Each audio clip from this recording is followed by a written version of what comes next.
just quickly show you around the Xerion in case you're bored of Isle of Man content. It is absolutely filthy. So obviously it was pulling up wheel marks out the spud field. It has got some fenders on it, but that wheel obviously throws it up here. So this is this side. Look at the state of the exhaust. And then this fender, this side, is actually missing, but we've ordered one. And that obviously has thrown all the mud up there. Now, we weighed it, it weighs 15.5 tonne. I'm not sure what they weigh on the back. It was 14 plates on the back, which are pretty heavy. But we'll have a look inside anyway. I hope it's locked. I'll have to go get the key. Bear with me. Right, we're in the cab. It's about 20 steps to get in. Yeah, so air seat's not working at the moment. So as you can see, the seat is on the floor. Now you can hear the compressor running. So I think it might just be a pipe that's come off inside. We need to jack it up, put a block of wood in so we can get our hands in and try and fix that. It's even got a CB radio, it's got GPS, Claas GPS. It's the old style screen, but I think the new style screen out the Combine might have the same plug, hopefully, and we can put the newest screen in, because obviously the Combine screen we don't need for 10 months of the year. Yeah, same screen that the old Combine had, pretty much. Similar joystick, forwards and backwards is on here, and you've got your linkage controls, your auto guide, which is obviously steering. But look at that for a view. It's just like pure engine, huge wheels. Loads of people commented that they don't like with the exhaust, as it looks like an afterthought, but it's brilliant because you can just see the smoke coming out of it when it's working hard, and it obviously makes the cab quieter because you took the exhaust further away from the cab. But you can still open the window to get the growling noise if you want to. Claas paint is renowned for going cloudy. Oh, sorry, I'll just show you the passenger seat before I climb out.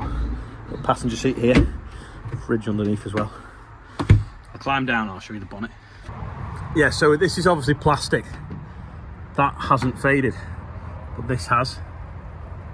So we'll try and T-cut it. The grill's got a crack in it, so we're going to get a new grill for it. But do we wrap it in that metallic wrap that one we had last Christmas had on it? It's like a metallic green. That'll look better. Do we wrap it black? Do we leave it completely standard? I think the wheels need a bit of a respray. They've gone quite dull. Again, another problem with red tape. Huge hubs. That you can see right through the chassis. Big hole in the chassis. It's supposed to be there. Some of them do what they call a VC, where the cab will lift up and spin round. I think it stands for vision control. If you look at everything that goes in the cab, it's just that bundle of cables and wires there. So they just have like longer ones of them on a swivel point. It spins round. Rear linkage, absolutely invisible from the driver's seat, but we could put a camera on there, see better, or maybe use one of them Bluetooth ones. Not sure what them plugs are for. There's one either side. Seem to unplug, and maybe you can take the whole mud guard off in one go. Maybe that's if you're putting a deck mounted machine on the back. It's got pallet fork slots as well, so that you can lift them weights off all in one go. Nice strong top link. Not got a hook on the top, which is good because it stops them ripping out, especially with something like this on. These are brutal on top links of tractors. They're having the weight at the back, very heavy. So yeah, it's 710 tyres all round, which make it have a nice big footprint. Front linkage feels like that's done a bit of work because there's a bit of play in it. See, tow eye on the front as well, and then yeah, that's the big exhaust. The front looks like something off a cruise ship. We might take the baffles out, make it sound even better, or maybe get another exhaust for it and then keep that as a standard one. But yeah, if you can see the characteristics in the cab, very similar to the Combine, the cab. It's not got LED lights, maybe that's something that we can get off UTV. Huge toolbox as well this side, which is handy, including the pickup hitch, which is rare because they don't normally have pickup hitches on the back of them, but this has got one on, which makes it a little bit more useful. Again, you need a camera to couple up the trailers. Look great on a chaser bin at harvest, I'd say. So that was just a quick sort of like tour of the Xerion, which I thought I'd show you if you're bored of the Isle of Man content. Don't forget as well, these are on the website, and the yellow ones are now back in as well. Just in the Isle of Man, look where we are. Get it? Get it? Does anyone know what they're for? On a big pine tree. What is it? Summit Lodge we're at? Glen Helen. Glen Helen Lodge. Do you know mine? Well, it's got some like My nana always gets bats in her house. Oh, so it could be for bats, do you think? Yeah, her house. I don't know. The big trees though, aren't they? This is Peel Marina then? Yeah.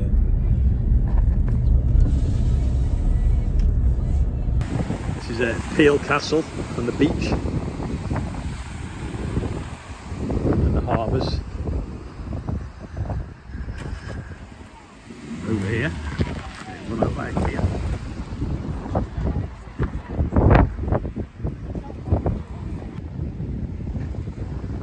There's a motorbike going a bit slower than normal in the Isle of Man.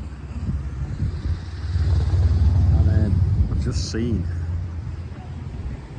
remember that coat that was on the plane? Ta-da! It isn't Lewis Hamilton. Someone said. What a coat. Yeah, I think we're going to go up the castle. Stand next to that for scale, Liz. It's a beast of a lifeboat. Yeah, and It's that tracks from that as well. so Trailer. it'll launch. So you take it out of. This is the lifeboat station in Peel. Look at that. Clayton Engineering. And when it comes back, that whole unit.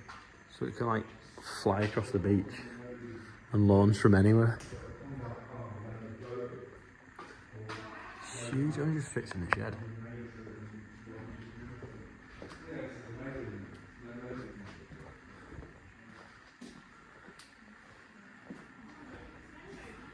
It's like the swan neck. Big winch on it.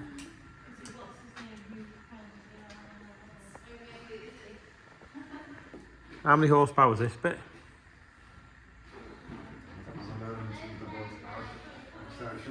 Is that a Scania engine as well then? Yeah, it's all Scania engines, and I mean the whole boat gets winched back up onto that.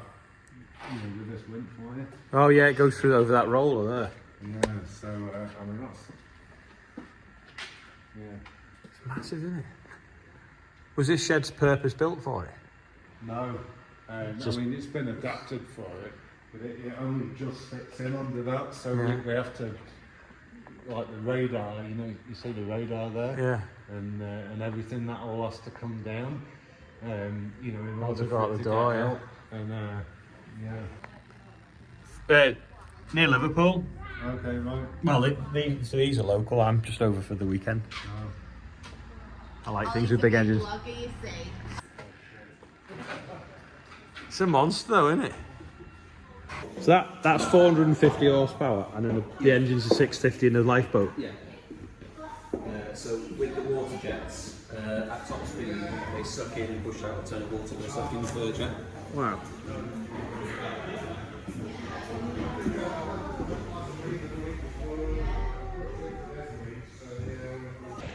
That lifeboat can have 79 people on board, and I think even with 29 people on board, it'll self-right. So if it's in the sea and it gets capsized, it'll just pop back up onto the right way up.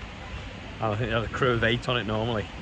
The tractor that launched it's 450 horsepower, and there's 2 650 horsepower engines on the boat as well. And apparently the RNLI now build the lifeboats themselves, because it only costs 1.8 million if they do it, whereas when they used to buy them they were 2.2.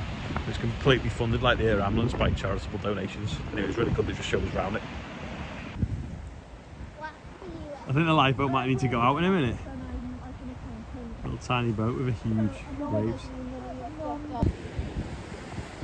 This is the castle, so we're at the top of it now, looking back at Peel. This beach is completely made of shells.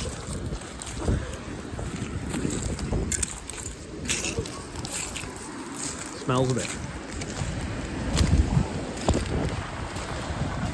Is that list for scale, how deep it is? Stand there to see how deep the shells are. Mental.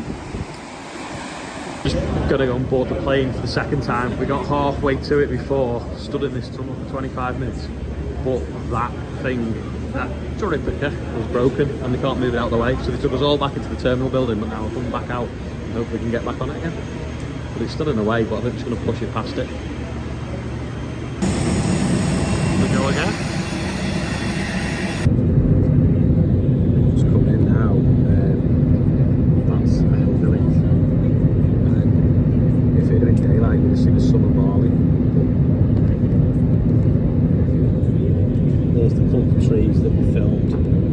filing, and then that's the summer barley.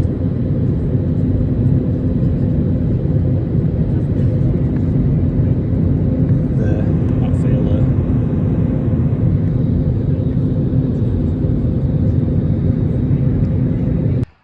Finally back now to the birthday bumper. Bit of an eventful flight on the way home. We were all ready to go on the plane. Then had to wait half an hour because the cherry picker thing was broken. Then we had to get back in the terminal. Then we had to come back out. We had to wait again. And when we got home, the bag took ages to come out that my sister had. So we, instead of getting home at about 6:20, we got home at 8:45.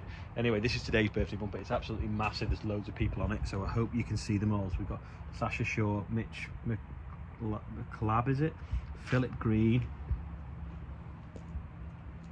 Adian, Kenneth W. Gill, who's 95, which is absolutely amazing. I actually haven't spelt it wrong. It's just the juice settled on the bonnet and it wouldn't write on the bumper. Chris May, Brenda Rowley, Graham Presswood, Andrew Rogers, and Mick Lindsay. Happy birthday, everyone on there.